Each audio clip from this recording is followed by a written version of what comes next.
The world is changing at breathtaking speeds, with trends and fads popping up and passing away at breakneck pace. Against that backdrop of nearly constant upheaval, we welcome you to the Sunday Scotch Society. Over delectable, sumptuous scotches and with the occasional good cigar in hand, we have open, honest, and uninhibited conversation about whatever strikes our fancy.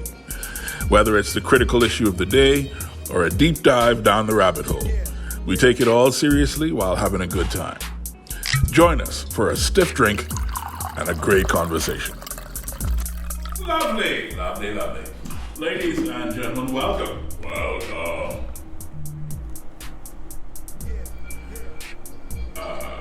The ladies and gentlemen does not refer to you, the guests.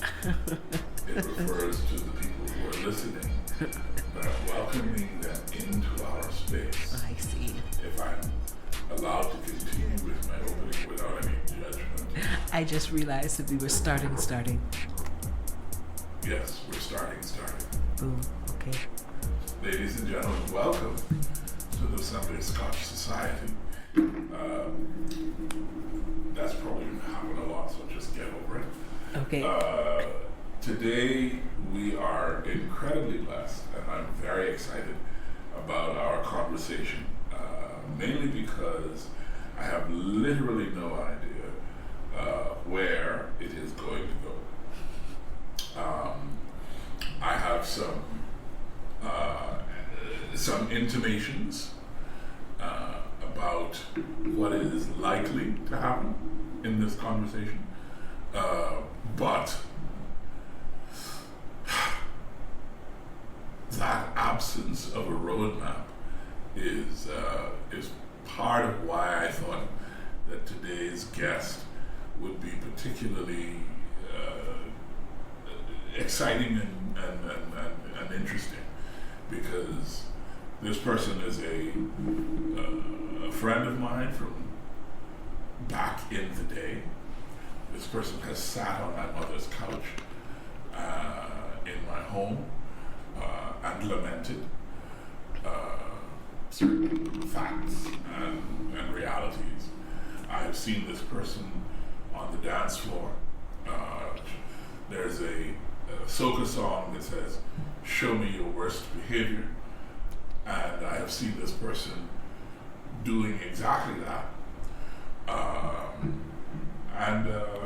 For all of those reasons and more, I'm excited about our guest today. We worked together in fact as well.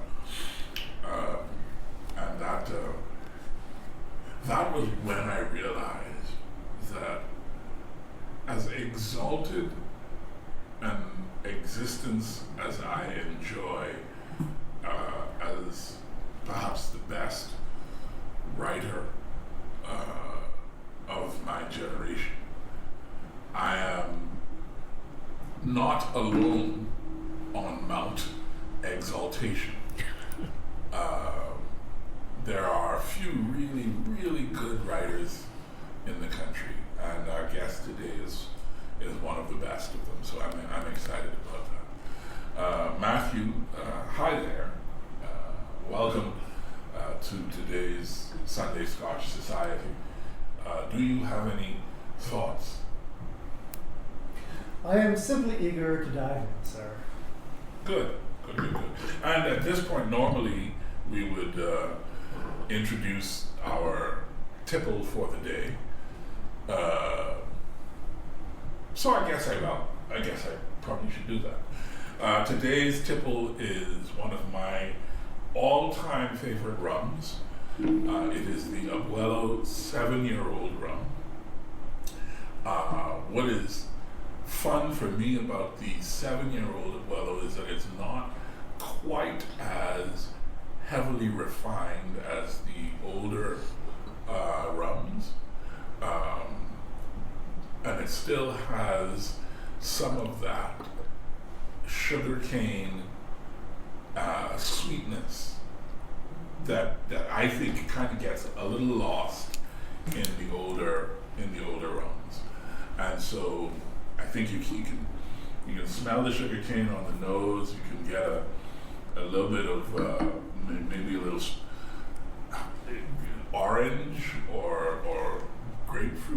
some citrus note that's not really heavily pronounced, but it balances out the sugar cane.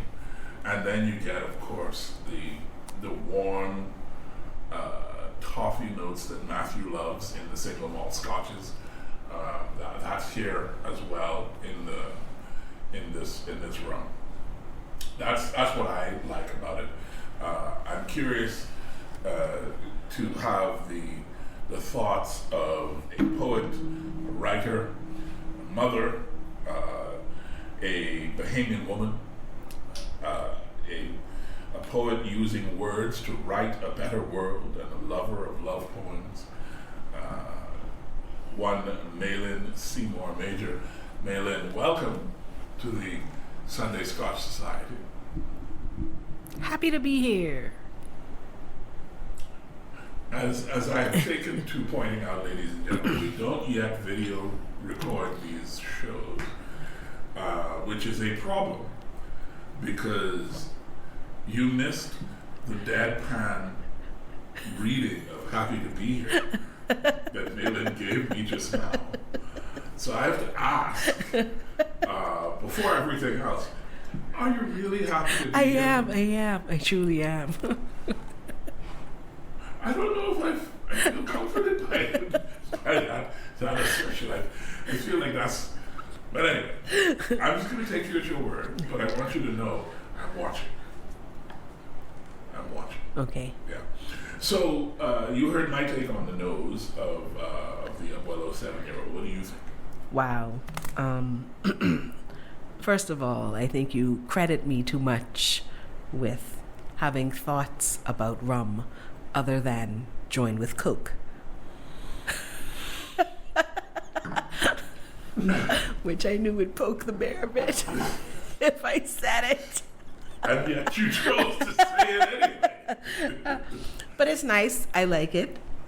I scribbled down tangerine. I think that's the citrus you're identifying. It's definitely not grapefruit. No, grapefruit. I knew grapefruit was wrong. Yes. Yeah. Orange or tangerine, sweet orange. Mm-hmm. And it's nice and caramelly. I do like that. Mm-hmm. And definitely you get the sugar cane, but not as sweet as like a JAB sugar cane rum, which is my personal favorite. You're allowed to have a personal favorite. Yes. I would encourage you to try the Diplomatico line of rums from Venezuela. They are sugarcane forward, but refined and really, really tasty. I like them more than I like the JAB. But my favorite rum is what I can't get here. And it's not one that a lot of people have heard of. It's Pampero. Also out of Panama. Out of Guatemala, actually. Pampero. If you could find the Pampero 21-year-old, you will have an experience that is worth having. Minus the Coke. I stop. I would spit on you. but I don't think that would set a good precedent No. for how to treat guests on this show. I don't think so. Anyway, Matthew. Yes. I turn to you to redeem what has clearly become an antagonistic. What do you think about the Abuelo 7-year-old? It's nice.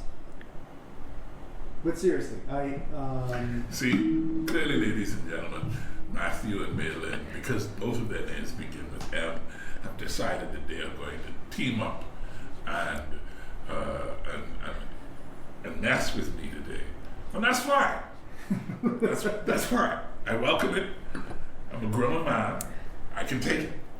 well, it's not that I'm taking sides. I just believe that tension, right, that conflict is going to create just some juicy drama. It's just going to make for a good story, good pod. Surprisingly, besides the slight rotted notes of the peel of tangerine, and I don't mean that in a terrible way, it's just if you're very, just catching a whiff as you go by, there are certain notes that come off, not the fresh peel, but one that has been sitting there in moisture for some time. So you could just as easily say aged as rotted. Right, but then age could also be dried, and this is definitely not those sets of notes. There's just something that's happening in the fermentation process. So you could easily then have said fermented as opposed to rotted. Yeah, but then you won't get quite the I know what you mean. It's like a sickly sweetness the that sickly rotting fetid, has. just the slightest fetid note. He's going. He's going. However, The poetry. However, right, what I'm surprised by, because the toffee's there, the citrus is there, etc. Am I in the Twilight Zone? I'm surprised. You could just, if you'd like, sir, it's your podcast. You could cut to this, but I'm surprised to find a lot of there was vanilla. some shade in there that you don't know about, but that was very shady. What happened just It now? was not. Child, let me drink my rum here. All right, go ahead, Matthew. If it was, my subconscious is a formidable, far more formidable than I on its feet. Notes of vanilla and cinnamon. I'm a bit surprised by that. Having tasted this before, and I feel that there's been much more evaporation than I thought there would be, because it seems more concentrated since the last time that we've had this. Ain't no cinnamon, It's babe. the same, but I'll give you saying vanilla. because you drank it, or Yes, I'll give you vanilla and nutmeg. No Wow. cinnamon. I haven't. It's not on the palate yet. I'm getting. It's that sort of like almost artificially candy cinnamon that they, not the fresh powdery stuff, but when they say a cinnamon candy. So this Wow. today, I really missed the camera. Wow. Because folks, you need to see Malin's face. Wow. The disbelief Wow.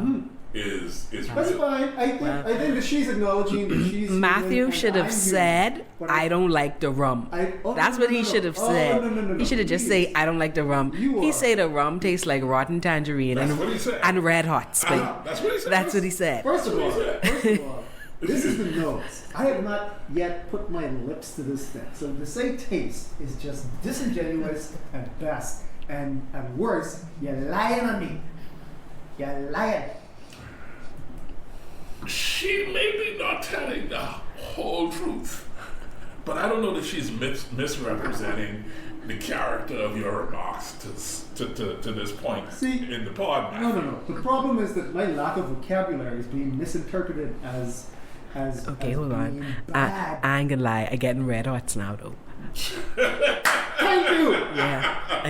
Thank Now you. that he said, red hots. Yeah. Now that he said what I'm suspecting is that you are. Even if that's 100% just because I said it, that is still part of taste. If you all taste red hots, you all taste red hots. What I can say? We smell red hot. I tell you, it ain't on the palate yet, man. So clearly, I don't know about you all, but I need a drink. So I'm gonna sip my rum right now.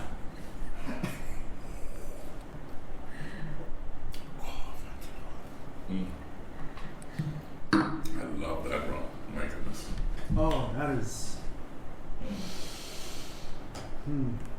That rum demands that I find a good cigar and a nice breeze.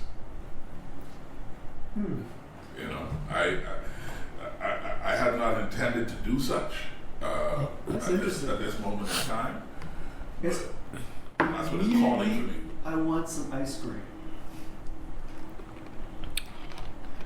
Wow. Okay. Cigars and breeze and ice cream. not bad. And you, having had a small sip of this libation, I want to cook.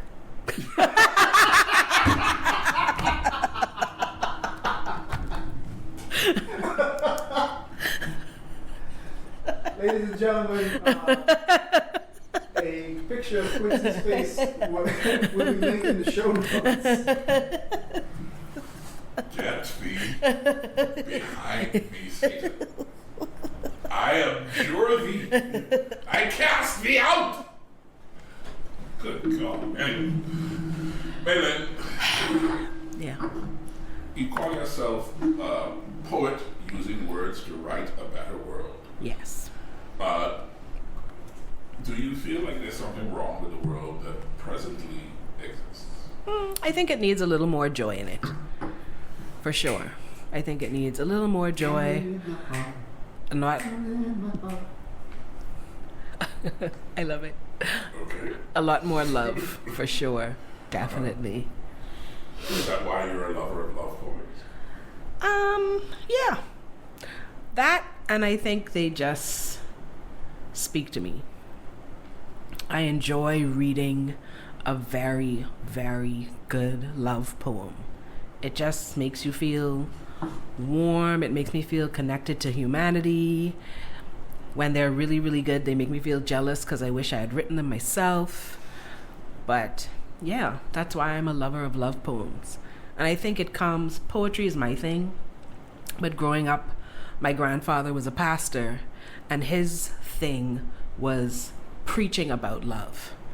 And anytime he preached about love, it was like the best sermon ever. You know, when he talked about other things, it was like, oh, okay, could have been a bit better, Granddad, or stick to your notes. But when he preached about love, it was just like, he really came alive, he understood the topic, and it was awesome. And love poems are kind of the same for me. Yeah. There's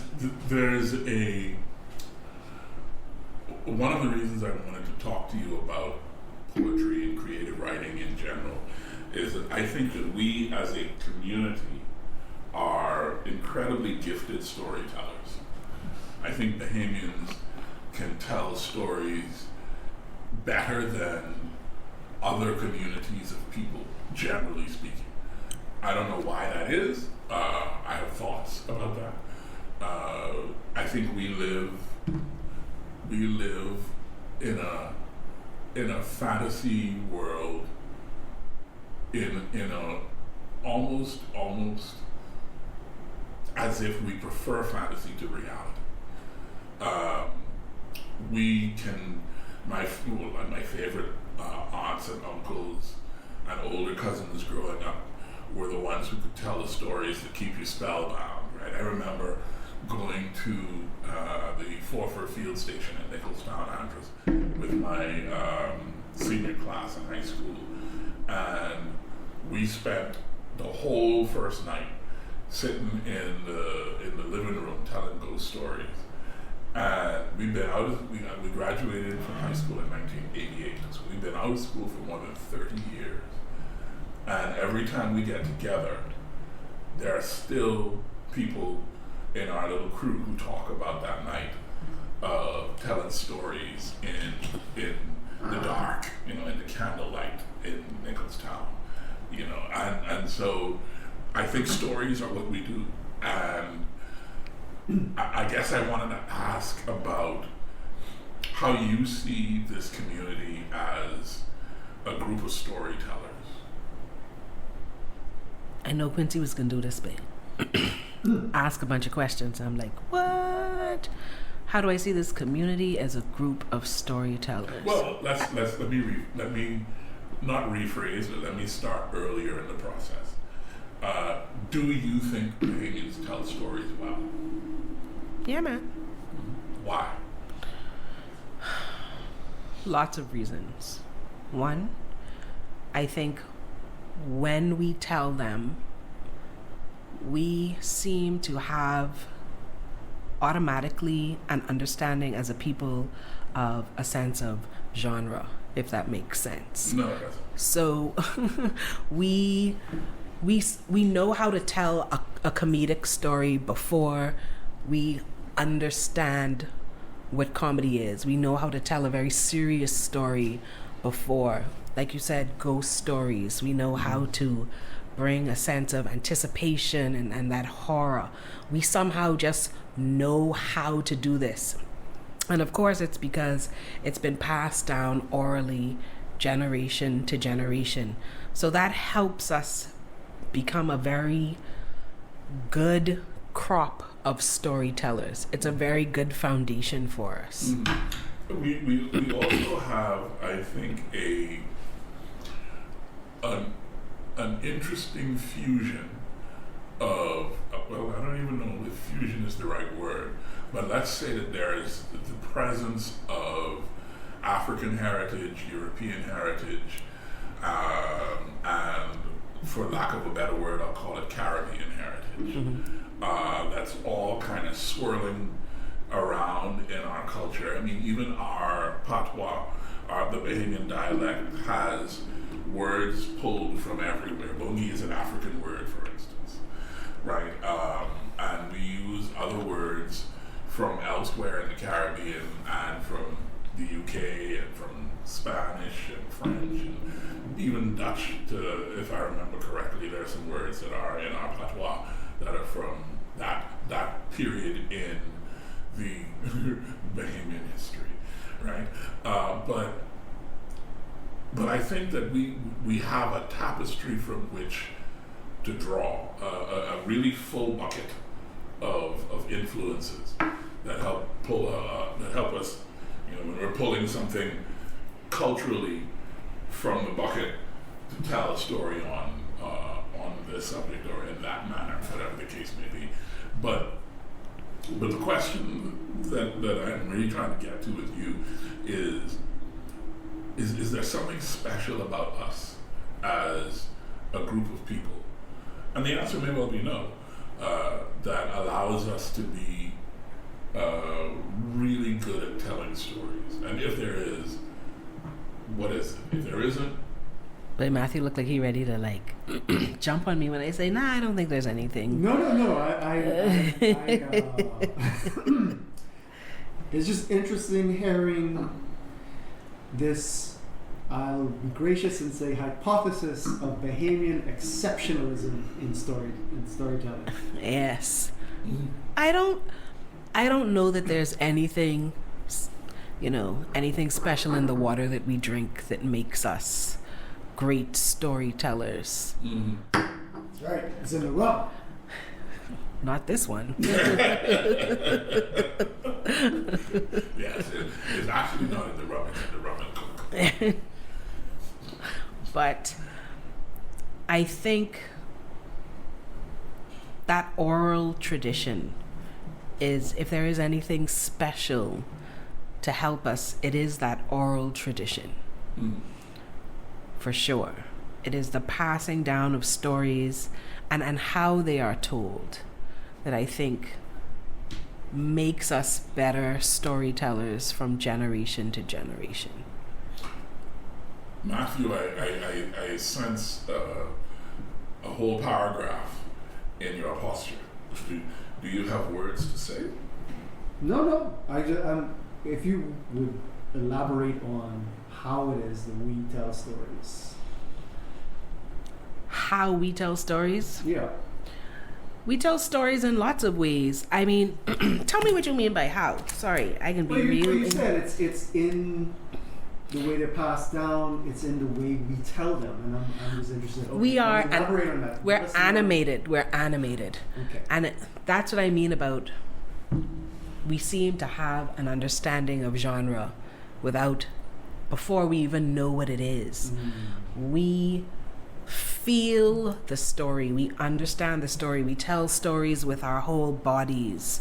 We laugh. I mean, when we telling jokes, we laugh before we even get to the punchline. We let the story live in us, and it's learnt. We learn it from generation to generation, from the aunts and uncles who are storytellers in our families and who tell us those stories. You think?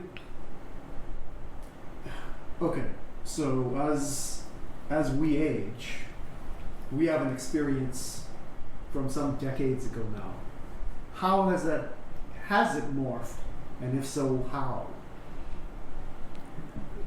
Tell me what you mean. Like, are you passing down the same way that you learned stories? Are you telling them the same way? Or is there a metamorphosis that's happening? Oh, no, there's definitely a metamorphosis. There's a metamorphosis simply because, one, you can't tell a story the same way. There's no way. Quincy telling a story and me telling the same story is going to be different. Okay. If only because of Quincy's voice. And so automatically there's that change. But then there are all the outside influences we have from different cultures around us. I mean, if you go to a park, listen to the guys who play basketball talk and tell stories, it's very different from how it used to be when I grew up. The language sounds different. The inflection, sometimes even the gestures are different. So it does morph, it does change, but it's all still good. Oh, for sure. And I love it. I just want to see if we can wrap our arms around what is the core that stays, if there is, and like how quickly or slowly that core may shift over time with everything else.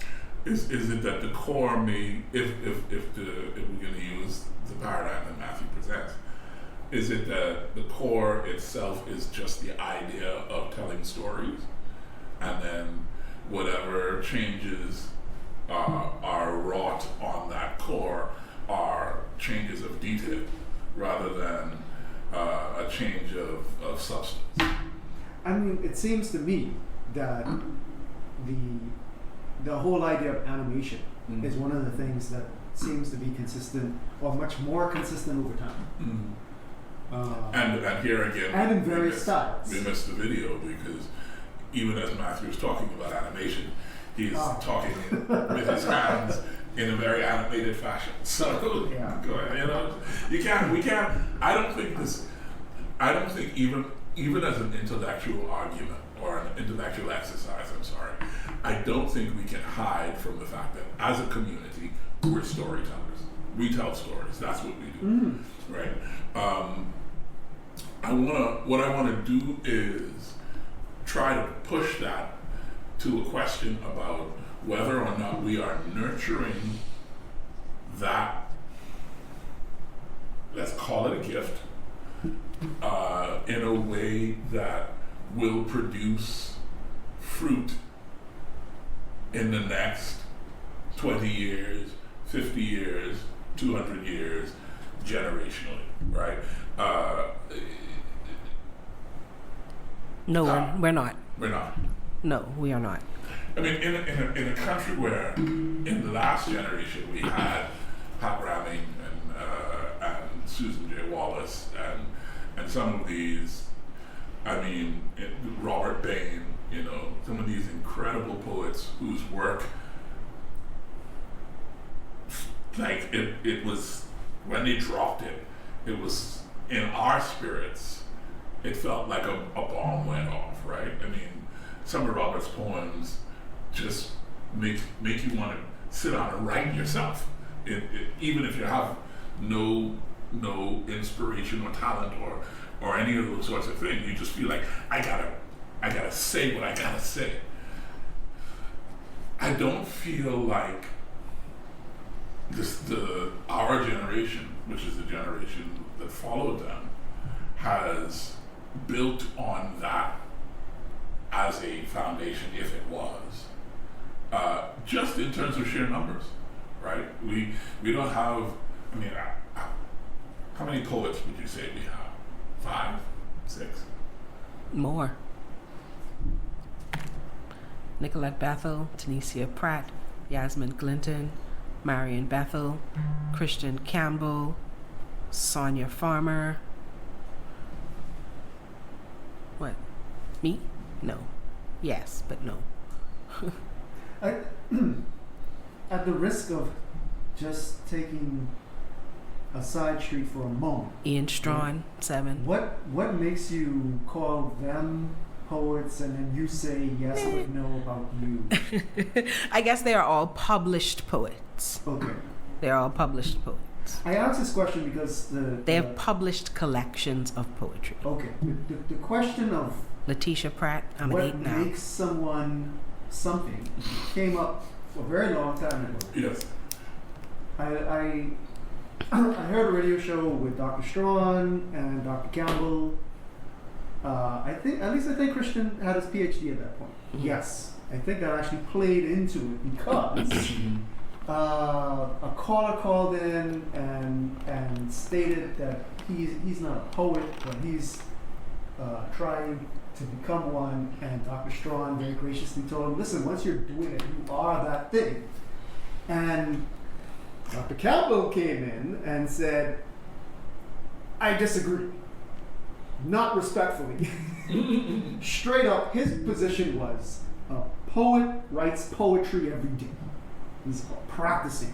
So, can you be a poet without having the practice daily? Like, where's the cutoff point for when you were and were not, are or are not?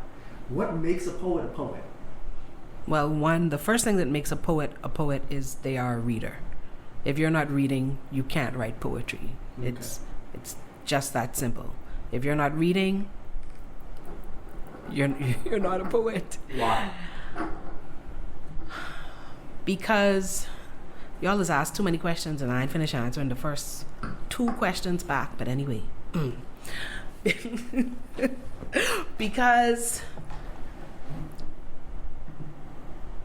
the reading helps to inform your poetry. The writing helps to inform your poetry. And I mean not necessarily content, but understanding how it's done. I would even go so far as to say, if you are not reading poetry, how are you writing poetry? And so with this, right? But I would probably say to that person, I'm in the middle. I wouldn't say to that person, you're a poet, like Dr. Strawn would. I might say, it sounds like you're a writer. Now, as to Christians, a poet writes every day. I write every day. I can't help it. It is something that I just do. Sometimes I have to stop and record whatever it is just to get the thought out and going, and I have to then write it later. The majority of poets I know are people who write every day. And that doesn't mean you're producing a poem every day. It could be a line, it could be 3 words. It doesn't mean that you're producing final, beautiful pieces every day. You are just writing something every day.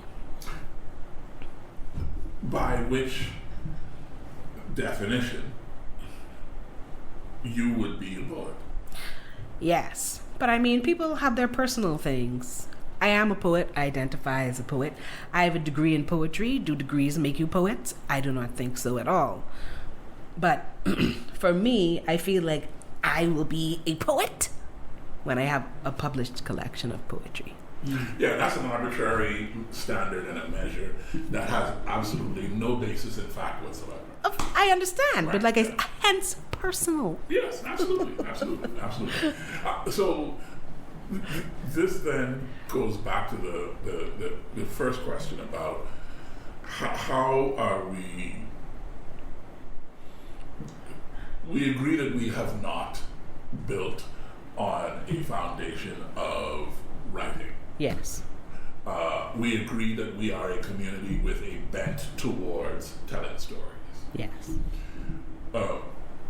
So, given those 2 facts and evidence, which Matthew may or may not agree with, whether or not they are facts, he might challenge that they are assertions. But I do not. I think that's true. Okay, so given those 2 facts and evidence, what is a community like ours supposed to do with that information? Right? I mean, the reason. Let me give a little more context for why I'm asking, so your answer could assist me in what I'm trying to do. There are country associated things, right? Community associated activities, or whatever you want to call them, endeavors. There are ways that you can identify a person and their nationality or their ethnicity just by the way they do something, or in some cases even just by the thing that they're doing.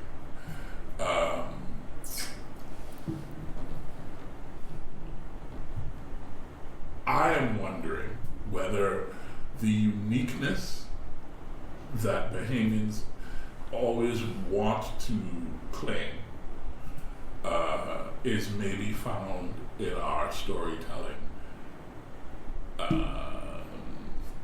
bent. Let's call it that. And so that's why I'm asking the question of whether or not we're leaning into it from a policy perspective, from a governance perspective, and whether we should be or not.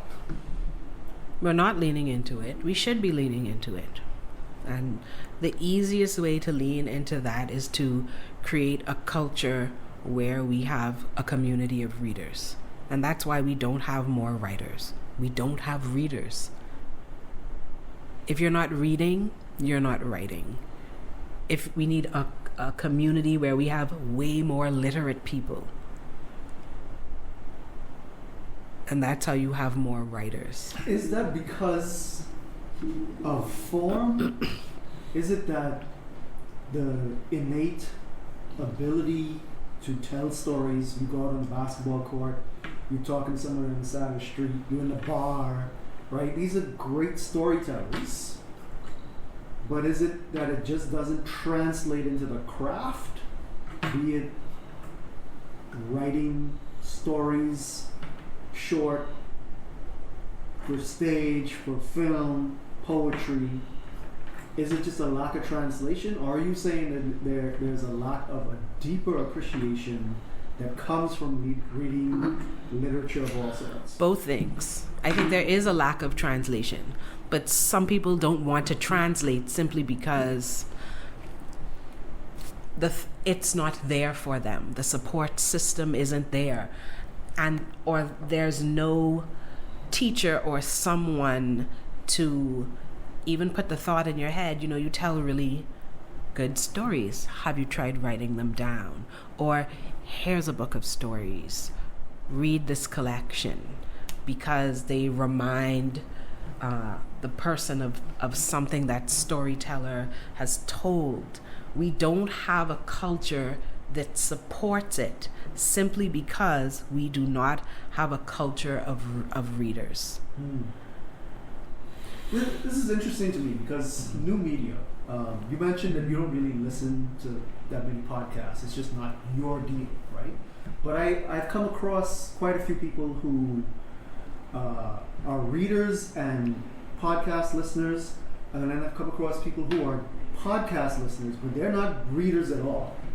But they do, I don't want to say consume, but they watch film, they listen to podcasts, right? Is that comparable? Is there something about the written word that you just cannot compare, or can these other mediums help with this? For sure they can help. Of course they can help. But you don't see sentence structure in a film. You don't see sentence structure when you listen to a podcast. And so all of those things work. And again, I'm a poet. I'm not a short story writer. I can't write a play to save my life. Crap with dialogue. But one of the things when I am writing, when I am thinking a poem, I start seeing structure. I see how it will look on the page, how that will work. And you don't see that on film. Now, I imagine there are other things. A filmmaker can watch a film and they see they see the light, they listen to the music, and a musician can hear, ooh, what should be added, what will give this piece some depth, some light, some color. That ain't my skill.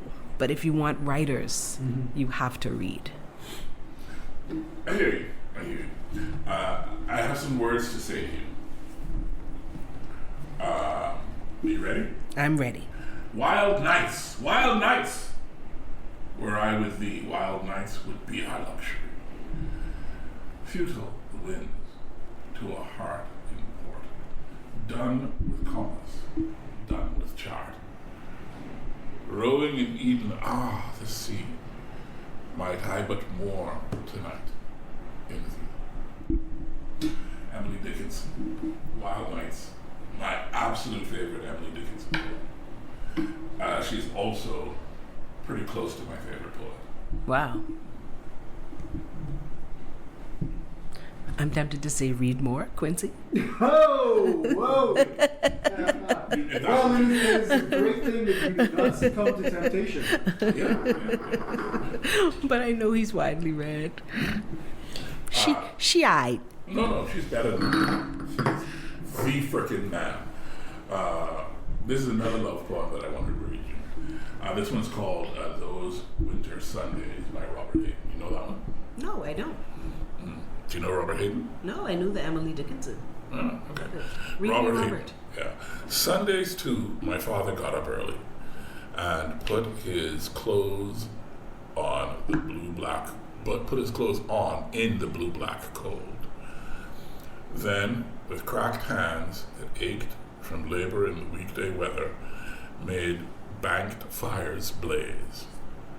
No one ever thanked him. I'd wake and hear the cold splintering, breaking. When the rooms were warm, he'd call, and slowly I would rise and dress, fearing the chronic angers of that house. Speaking indifferently to him who had driven out the cold and polished my good shoes as well. What did I know? What did I know of love's austere and lonely offices? That's very nice. Yes. I like that. Yes. I cannot believe that I know that poem. I'm so poorly read, and yet that's one that I've read.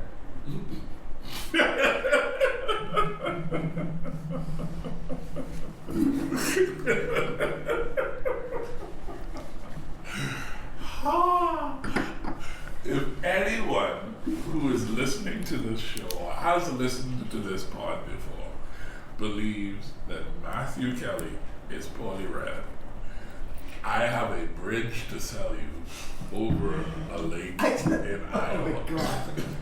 Okay? Whatever, man. So the question then becomes to you, Malin.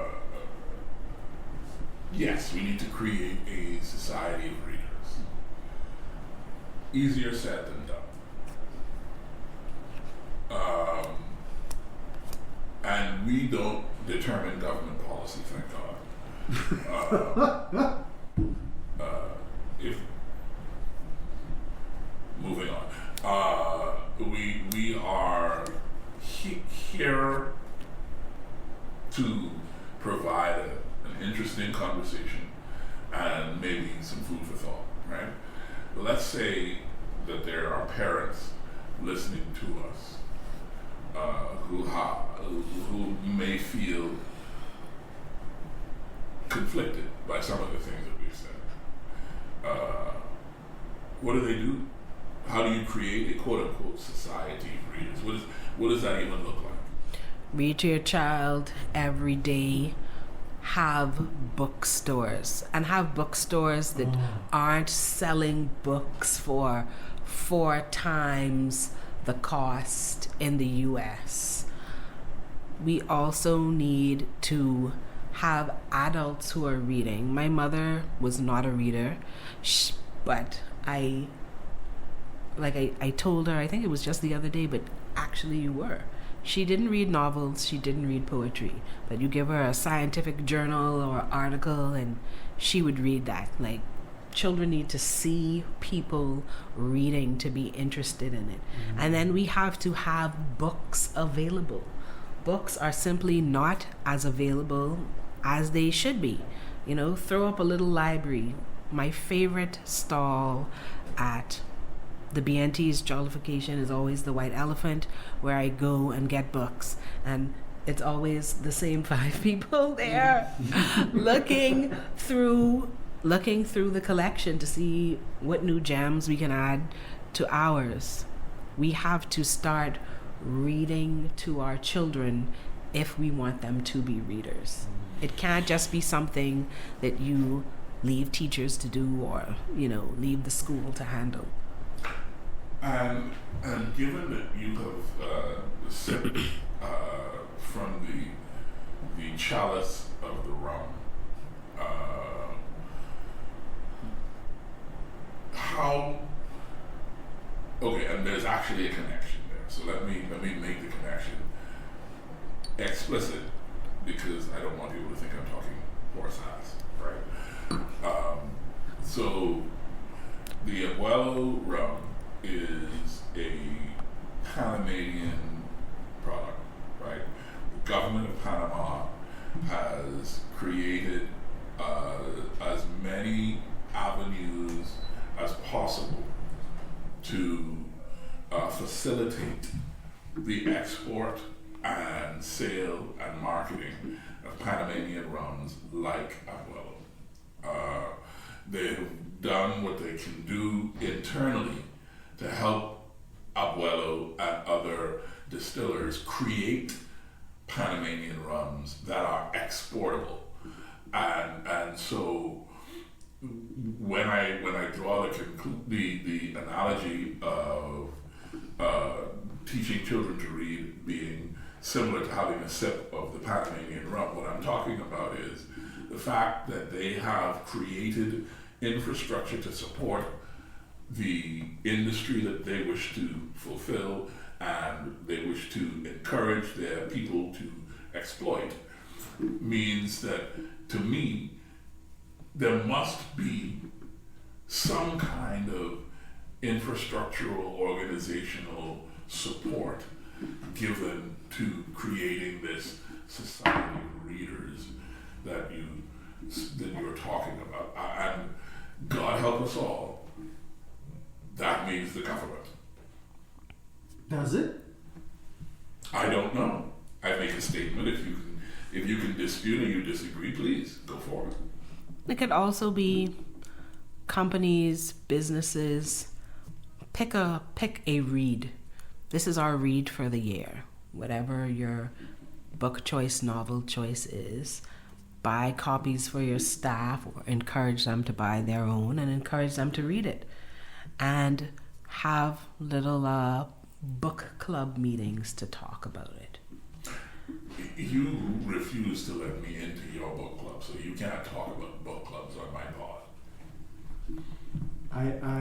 I see Halen smile and laugh, and I think if I'm translating correctly, it's create your own. Pretty much that. No, Matthew gave you a wonderful out just now. You took it, but that's not what that We are no was. longer accepting new members. Okay. But I mean, where is civil society here in afternoon programs? I mean, it's nice to say we'll do this, and here's a monthly read, and we'll get together. But the problem with that I see is that those are people who are already interested. Where is the infrastructure that catches those who are becoming disinterested, who are bombarded by all the modern media and their parents or whoever their guardians are just lack of interest in fostering reading at all? Like, what are we going to do for those kids? Who are the majority?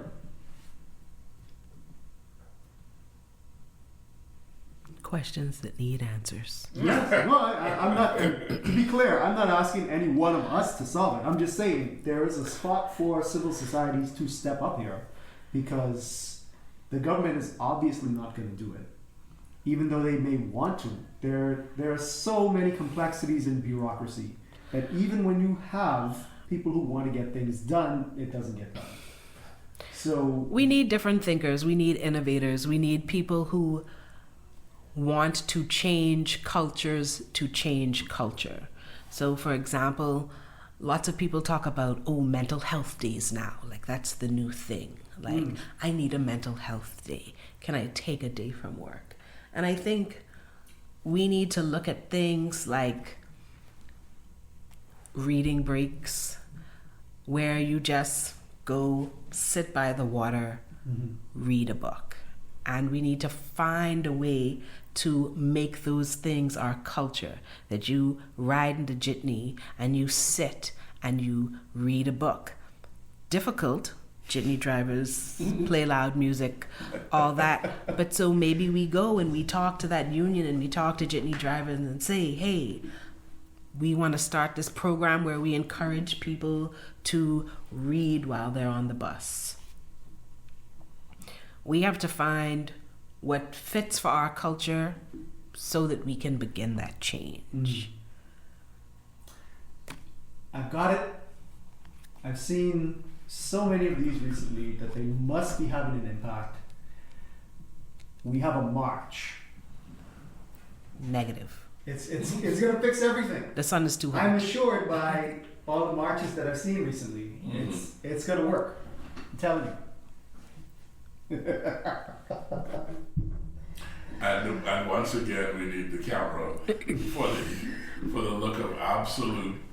What would you say that was just now? You're facing it. I have no idea. Yeah.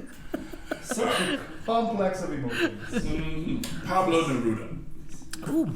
I do not love you except because I love you. Bam. I go from loving you to not loving you, from waiting to not waiting for you. My heart moves from cold to fire. I love you only because it's you, the one I love. I hate you deeply, and hating you bend to you. And the measure of my changing love for you is that I do not see you, but love you blindly. Maybe January light will consume my heart with its cruel ray, stealing my key to true calm. In this part of the story, I am the one who dies, the only one, and I will die of love because I love you. Because I love you. Love in fire and blood. I love Pablo. Same. One of my favorite poets. This makes me want to ask a question, though. Mm-hmm.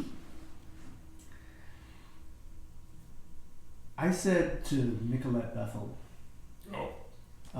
This should be good. that most poets should not read their own work. Okay. Read as in read out loud to an audience. Mm-hmm. To which she agreed. What is your take on this? I'm not a performance poet, and I think performance poets can read their work out loud to an audience. I think poets should get comfortable with readings, which are not performances, because there is a way when we write that we think a poem will be read. Of course, readers gonna do what readers gonna do.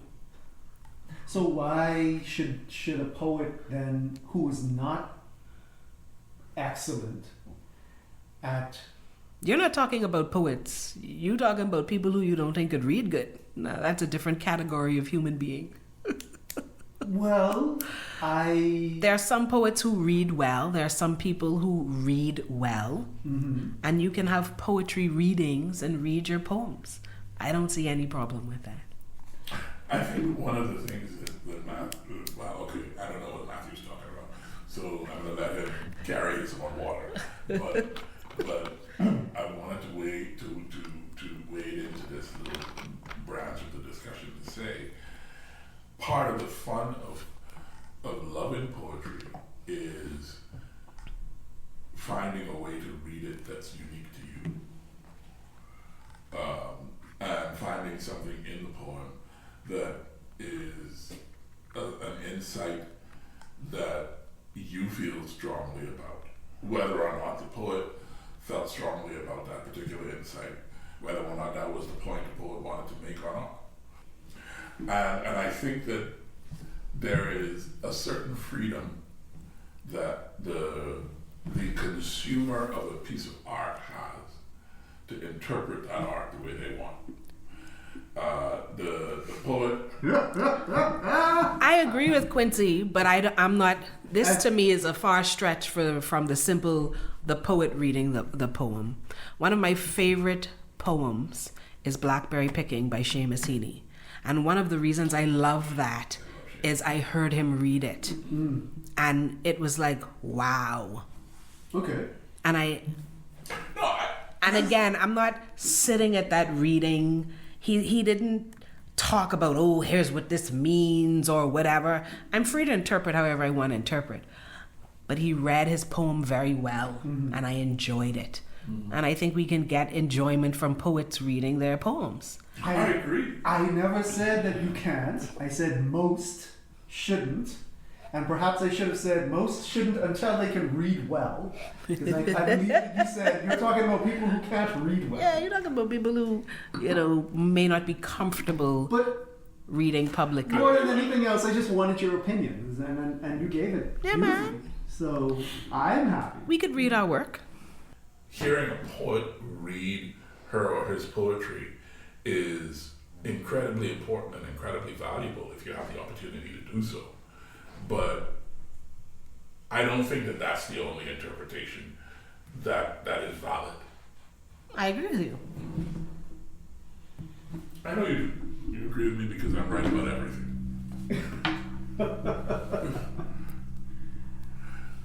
You're pointing at the wrong for what reason?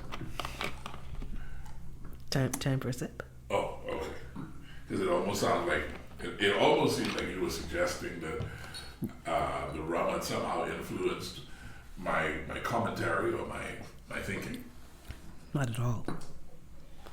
So I feel like while you hold the position that you do, there is a certain element of the and this is true for every creative art that I've found. There's always that element of people who say you have to follow the rules or else. But that's just gatekeeping. Yes. That's all that is.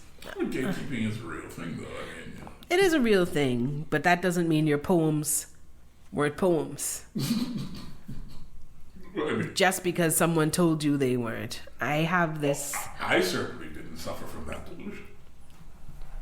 Like, I have had poems, a few of them in different art shows at the National Art Gallery, included as works of art. You telling me my poem ain't art? And there are people, of course, who will say that. Yes. And there are those who won't. Find your people. Yes, I certainly. No gatekeeper in the universe matters to me. I don't give a shit idea about gatekeepers. But I want to acknowledge that they exist. Rules or gatekeepers? No, oh, of course they do. And I think that to an extent, they serve a purpose. I will say I think the rules serve a purpose. Mm-hmm. And I hope no one, I'm not trying to say that the rules are bad, throw out the rules. The rules have helped me considerably. Play with the rules and then break the rules. But learn them first. Learn them. The general rule about rules is yes. Learn them, learn why they're there. Exactly. And then you can play with them and break them. Exactly. You have to know, if you don't know why you're breaking a rule, then you're just effing around. You don't know what you're doing. You have to actually know what you're doing in order to break a rule successfully. Yes, but you don't have to know what you're doing to write a good poem. No. You could just be effing around and write a good poem. That's absolutely possible. I feel like my questions have been answered in this. I thoroughly enjoyed this conversation. Matthew, there are many stones yet unturned, but Pick two. we don't have to go into anything right now. I would just love to hear some of this poetry. yeah. Wow. Read Wow. by the author. Yes, You, I agree 100%. no, you nuts. That's it. That's it. Let's hear some poetry, man. You want to stand up? That would actually help me read better, Okay, but go ahead. I'm not gonna stand up. Fine. Ladies and gentlemen, she's not standing up. She's militantly not standing up. Okay, so this poem is called Your Mouth. I think about your mouth, its flavors briny and sweet like ocean meat. Conch and whelk and curb pulled fresh from shells, salted, limed, and peppered for me to eat. That's it.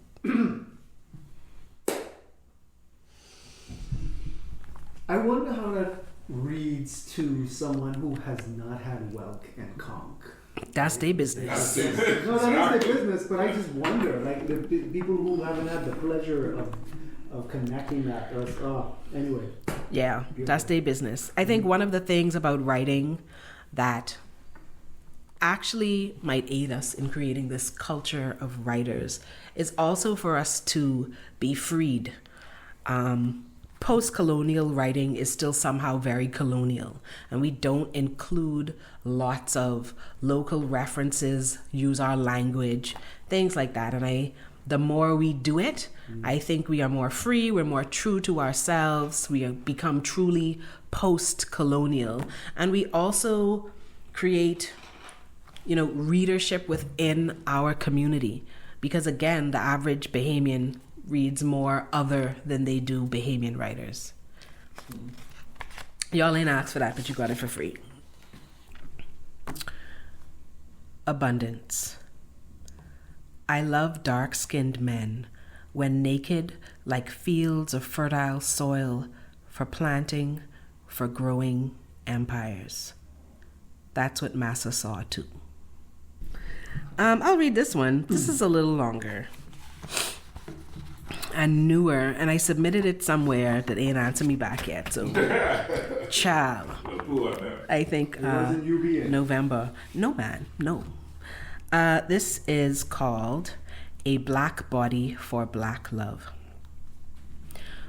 Write all your love letters to me in black ink. I want to feel like you see my skin, the depth of my feeling for you. I have a black heart in a black body. I give new meaning to black heart. A black heart isn't dead and cold.